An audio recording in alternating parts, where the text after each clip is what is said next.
thousands more if I could have convinced them that they were slaves.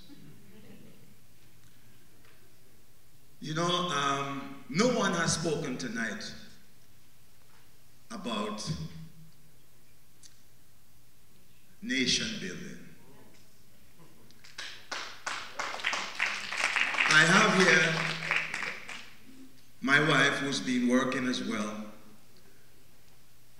in the social, children's aid, all of those things, social welfare, housing. And this is my 5th of 6 children. And when I speak for him, is that we have built nothing for him to see. What has kept him together is his family. As a people, let me ask this. We have to have some uncomfortable conversations. And I'm going to start by how, even tonight, how we started this. Without acknowledging that not all of us share the same faith.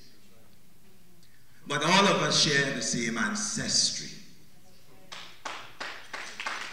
When we do things, we must base it upon that and not upon religion.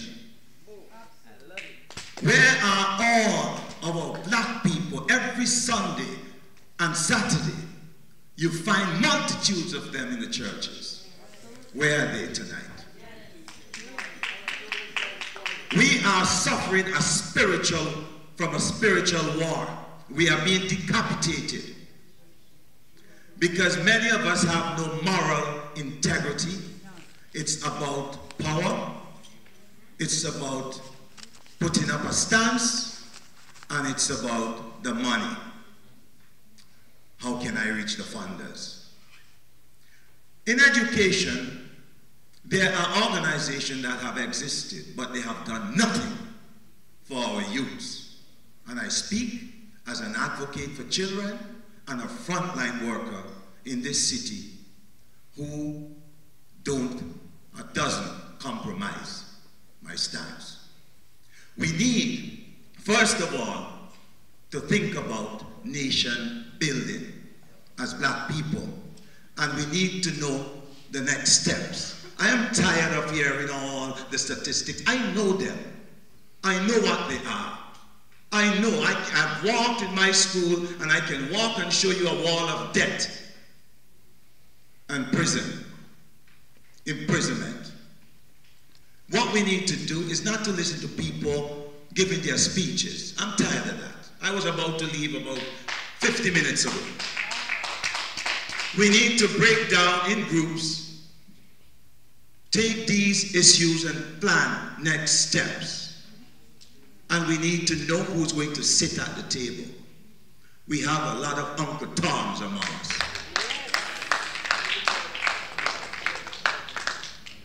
And I don't want to speak to anyone personally, but I can point them out right in here tonight.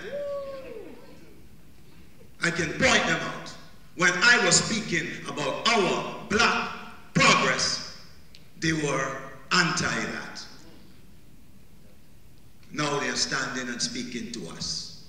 I feel that's not good.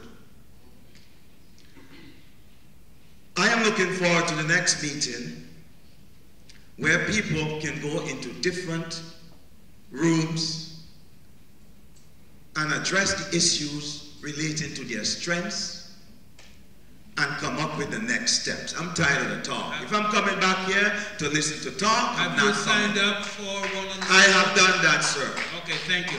Okay? Thank you. Thank you very much. And I wanted to say this too. Do you know who Dr. Frances Cresswellsing is? We're not here for name dropping. No, do you know who she is? She was here in this city, and the so-called black radio station refused to have her on. Sir. Refused. No, we need to know who's with us and who's pretending to be with us. We must speak the truth and live it. And I am proud to know that Ishaka lives with integrity. And I teach your children that. Thank you. Thank you. All right. And I'm going to ask that we make it very short. And those who are responding as well, please consider the time frame. Hello, my name is Jillian. I'm not going to be as passionate as my brother, but I do have a question, a comment first, that someone mentioned that how is it that we can't be like the Jews and get together and put together? Because the Jews have one purpose, they have one religion, and so they have something to go towards. We don't have that. As you say, we're splintered here, there, and everywhere, so we have to get together on one topic to begin with. But the question I have is, where is the accountability? No one's spoken about personal accountability. I know we want to get together and to build our community and to rise above it, but what is a personal, where's a personal commitment platform? No one's spoken to that. Well, this is Michael. If you look at the crowd, your personal accountability is just like over the 8 decades of traditional body history. We have formed together, we incorporate, we fight against the topics at hand in the community and in the workplaces. If everyone in this room, in their communities, got together and incorporated, started a nonprofit to fight against these issues, you talk about building a nation, that's where you start. I come from the hood myself, but you have to know where you start and know where you're going to go to. And it's all a journey. But if everybody in this room gathered with people in their neighborhood and said enough is enough, put their heads together, like right now, how many people in this room have formed corporations to fight against the different issues that we face in the community? Can we have the people stand up that have done that just recently? That's not enough. That's not enough. So if the crowd is going to be asking for certain things, you got to be that person in the mirror too. You got to be that person. Like, we can't come to meetings like this and saying, okay, who's going to be that person? That's like, where are all our black leaders? We got a bunch of leaders in here right now. It's time for everybody to take accountability for their position and come together and say, let's do this together. But we can't have somebody else put in the work for us. We got to put in the work together. So I know one thing, I'm going to look for like-minded people and we're going to fight together. I'm not going to have somebody fight a fight for me. Thank you. I'm going to fight it, and I'm going to look for soldiers to fight it with me. And if you're not a soldier that's going to fight, you can sit your behind down. That's just the way it is, true talk. So we got to stop looking and doing 360s and look in the circle and see who the leader's going to be. The leader is you, the leader is me, the leader is everybody in this room. So we all got homework constant, it's a constant assessment. We have homework to do. You can't look at the next person and expect them to do it for you. Okay, great.